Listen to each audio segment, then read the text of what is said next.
What's up, y'all? It's me, Tasha C, and in this particular review video recap, I'll be reviewing Thick and Water Season 2, Episode 4. To all my subscribers, subbies, whatever, I have, if y'all have been watching reviews, the other, my YouTube cousin might be 181. You can check and put that in, just by wiping 181, you'll find directly his channel. Shout out to you, cuz. He's the only YouTuber that I know that is reviewing this season, I think. I don't think nobody else. If anybody else is, please put a link down below so I can try to hopefully remember the next review, which hopefully I'll be consistent with these, y'all. Like I said, if y'all look at the update and stuff like that, make a long story short, that kind of explains, what's been going on and why I've been in and out or haven't been consistent for a minute. And so, but yeah, I'm planning on staying for a long minute, for real, for real. But anyway, y'all, let's get into this review. What I noticed is, I didn't honestly watch the last 2 episodes. I only watched my YouTube cousin Mike B's reviews, as far as catching up. But actually, I'm noticing that, truthfully, that this season seems to be more focused on the family than the funds. You know what I mean? Like, it kind of makes, at least for what I'm seeing, the tankers kind of more humble down instead of, the thing, whereas how they were presented, especially beginning of last season and majority of the season last, where, yeah. But really, it's kind of hard to really make, like, this particular video very soon. By the way, like and share and subscribe this video, and like I said, if you're not already a subscriber and supporter. But and shout out and love to my YouTube fam. But what I wanted to get honestly with y'all is because Lady Nika, I watched a video of her last night. I'm starting to see a lot of my YouTube fams, and I've seen a couple of videos, and one that she did, I think last night, I watched about family secrets. And her name is just Lady, and then you space out Nika in NYCA. Again, Lady Nika, shout out to her, NYCA. And she was bringing a video about family secrets and about how certain issues are swept under the rug. And the real reality is, how, certain things such as abuse, mental illness, stuff like that. But I think her focus, I remember, was really, because my computer for some Google Chrome was snicking last night, was about, incest and abuse and stuff like that. I think she was talking about, no, I know she was talking about. And this particular issue, we don't know what was going on, but it was some type of abuse that occurred that's kind of like, even has distanced Brittany and Marcus, and kind of may have affected all 3. I don't think Benji was born around the time, but the effects of, if people don't vent about something about their childhood or sometimes linger on, I always say this, will affect their adulthood, and they don't confront, confront the issue, but try to actually focus on trying to get help in some way, whether it's venting or talking to a professional or something of that nature. Venting, of course, to somebody who is willing to listen and has good intentions, of course. And, certain things, it can become problematic and affect a person. And in some cases, unfortunately, some people may use this, that, and instead of dealing with it, they might use it as a crutch. I go on. So, in this case, Brittany goes, one of the things that she goes with her father to spend time, and I think she brings up, I guess, like, starting to talk about the issue. I think her and Marcus were supposed to meet up and talk about it. And of course, Ben says, like, of course, y'all should talk about it, because if you let it just string on, be like the Janice, your auntie Janice issue, just let it linger, and all it does is crash and just continues to get worse. And I didn't see the issue, but I did see the episode yet. But it might be, and I've seen even the previews how Janice was coming at the mom kind of sideways, and I gotta give Mom credit, because I don't think she would pimp slapped her in 2025. But I'm just saying is that just, oh gosh, I think she was coming to Mom's sideways. But I don't know. So But it is true to get whatever issues out instead of like lingering and like have people saying balance, you know, the family not be balanced and stuff like that, whatever and stuff like that. Ooh, sorry, y'all. Ugh. A little bit sleepy, and you know, some of that derm medication, you know, sometimes make you a little woozy. So we have a scene where Marcus, you know, Marcus' wife, they show like, you know, he's happy she's pregnant, she's having the cramps, morning sickness, whatever.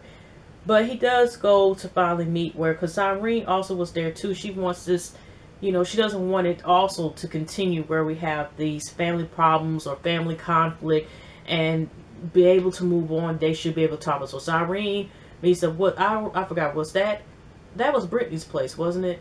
I think. And Marcus does come there to speak with her, because we already seen, if y'all seen the last episode, that, you know, like Brittany was just like, I'm done. You know, you could see, and before then it's kind of like some conflict and clash. And it turns out when Brittany's talking, because Brittany was the main one venting out, and Brooklyn was there and Irene listening, oh, Brittany felt some type of way because she felt like, you know, you didn't protect us.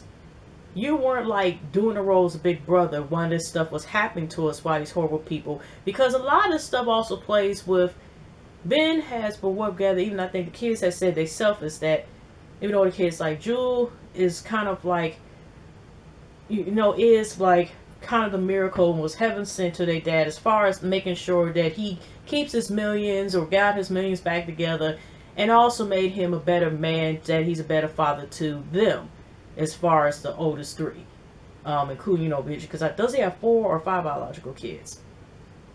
And so that has made him a better person. But at the time being, when all this was current on, Ben was still out on the road and being, you know, in position, and he was popular for what he did. It was kind of like one of those things is, you know, I gotta make this money, and I can't sit here and make this money.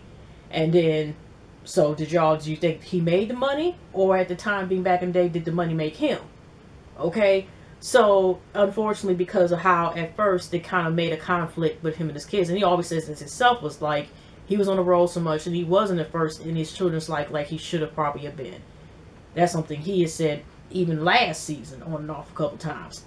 So Brittany explained that this had happened to them, and then Marcus just vented out, was like this: what y'all been through, I'm so sorry, but I had went through, not just that weekend at this certain time that he was explaining, I went through this every day.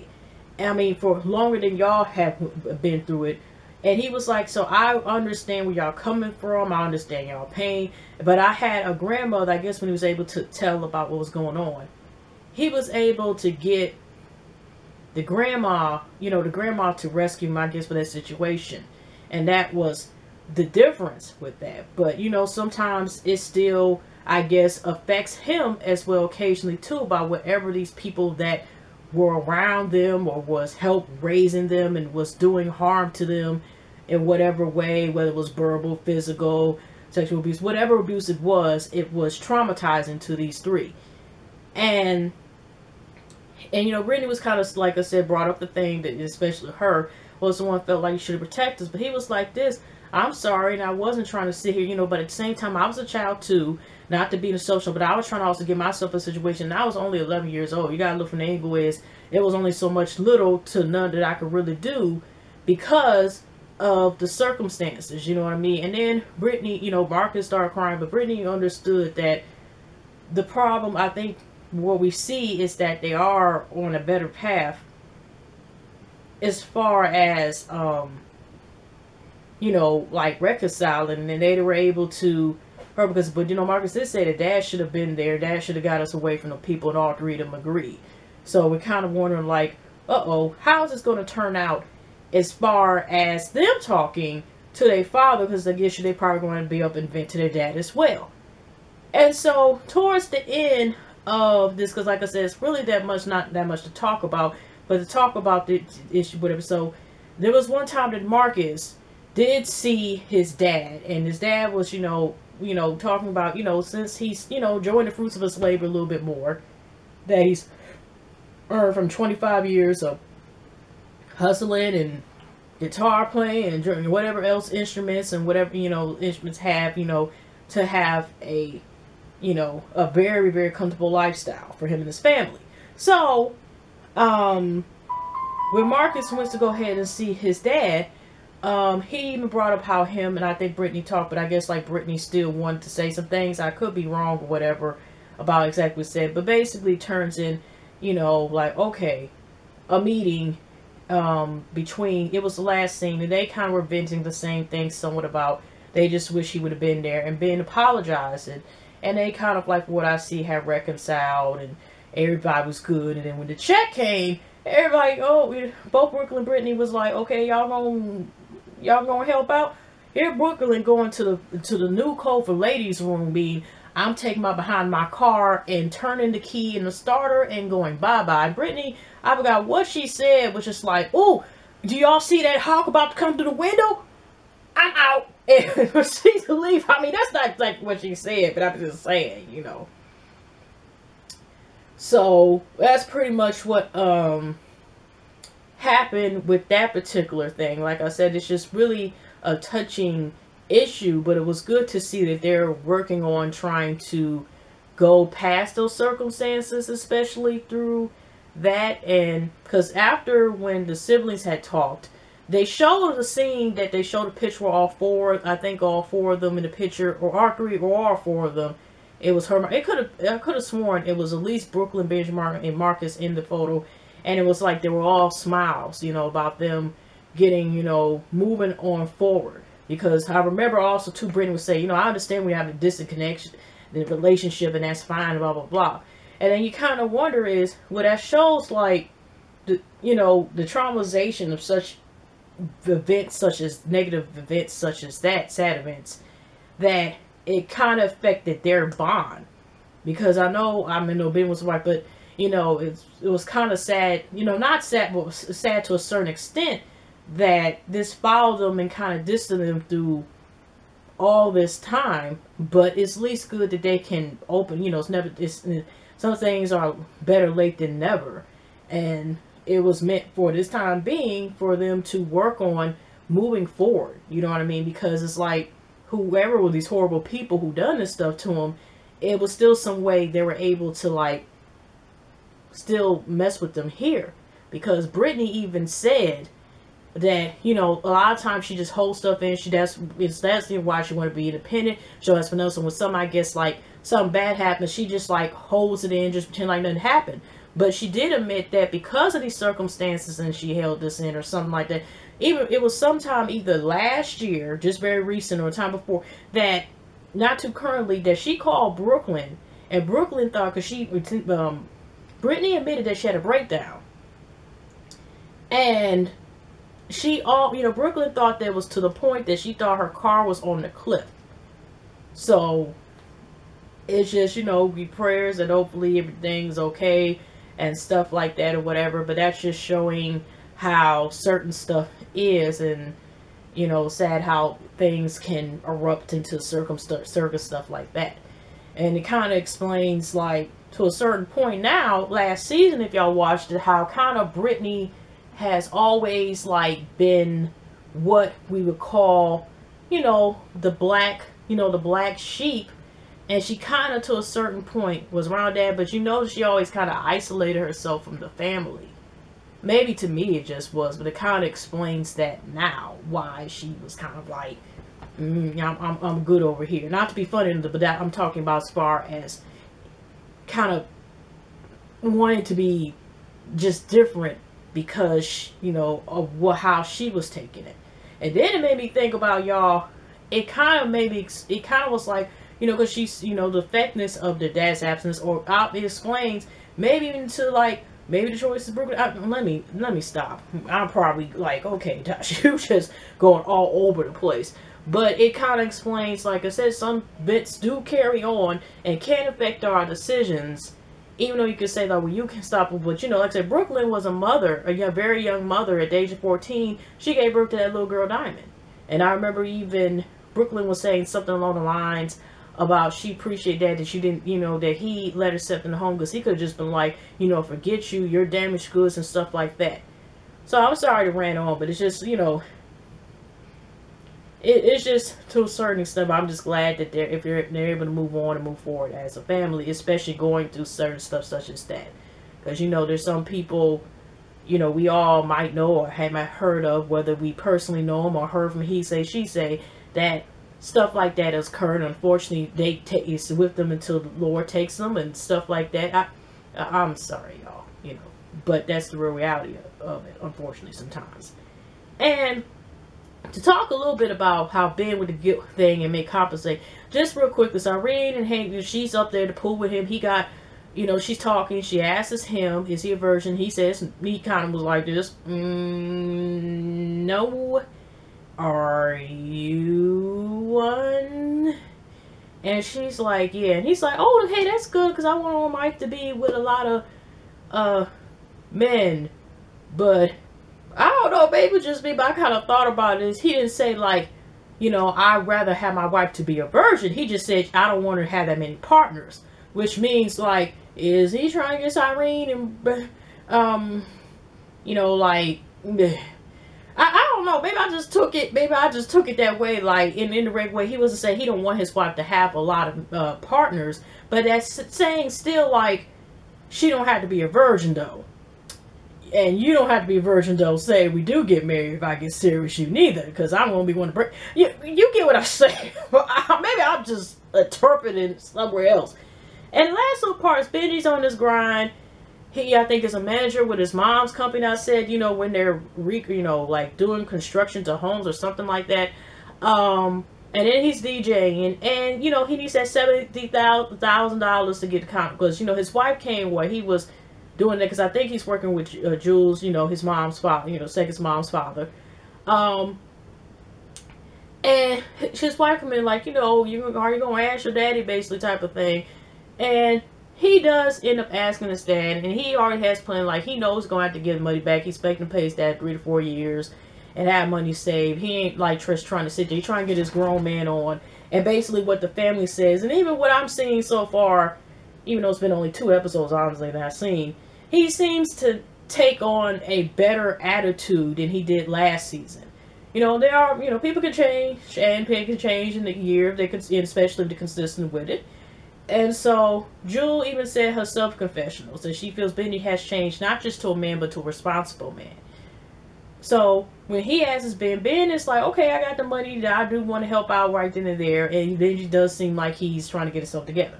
But he has to go find with Jewel, because Jewel is accountant, and Jewel was the one that helped got him his millions, and help him keep his millions. And so, when he talks to Jewel about it, Jewel first is like, okay, you gotta make sure now that is just that's a nice chunk of change, and then don't be trying to give it just for guilt. And even Ben was trying to say like, well, why would you think it's guilt? And even go as far as calling her stepmom, and then Julie was like, one scene like, if I was a stepmom, I would have been going like, don't sit here and make it seem like stepmom, you know. But you know, we all have heard about fairy tales and how usually the stepmom, that seemed to be real evil term. But usually stepmom, if y'all watched any type of Disney, it's usually an evil ass bitch. I'm sorry, I cursed, you know, whatever, but yeah, I occasionally do curse in most of my reviews. But yeah, but that's pretty much it. And she's just like, I do love these children as if they're in my own type of thing. That's what she was letting Ben know. But Ben, because it's like this, like, what's wrong with basically giving money? What's wrong with that, you know, type of thing. And she's basically letting her know, like, you know, give because you want to give, but she still want to talk with Benji her own self. And that's up to Ben if he wants to give it, but just, you know, look really into the reason, are you sure? Kind of like giving Ben, are you sure? Are you sure? And even she did, are you sure to Ben, because she wrote down, and they even had to edit and do the little comical music like do when he was telling about, you know, Benji was like, yeah, I'm trying to get grounded, because he just had got another gig for a DJing thing, right? And next minute, here she comes in, and she's basically like, are you sure? Are you ready to take this down and be responsible? Because Benji's like, I already got a plan, I'm going to save a G a month or something like that on the side and make sure I'm not trying to sit ready. But I love y'all, but at the same time, y'all don't give it to me, I'm still going to grow up, get that drive and get enough money to move from this house and stuff like that. You have to think about is, do they pay these people to be on the show? And maybe, I don't know if they're on here, but I'm just saying is, shouldn't they maybe put both seats? I don't know. Not my business. But what I'm saying is that he's going to get it one way or the other. So his drive is, I appreciate y'all for helping me one way or the other. Because by the time when Jules was sitting here talking about some, because Jules was like, okay, you got to bring me up. And so Jules sat there and wrote down the home insurance, light bill, electric bill, mortgage, because you had to pay back to your dad. Because dad already told him, like, you missed 3 payments, you know, you'll be foreclosing out of that damn house, whatever, you know, basically, right? And I mean, I think he was telling that to Jewel, I think. And then saying that they'll have to move back here. And then they cut the commercial or next scene. Or Jewel's like in the background, oh Lord.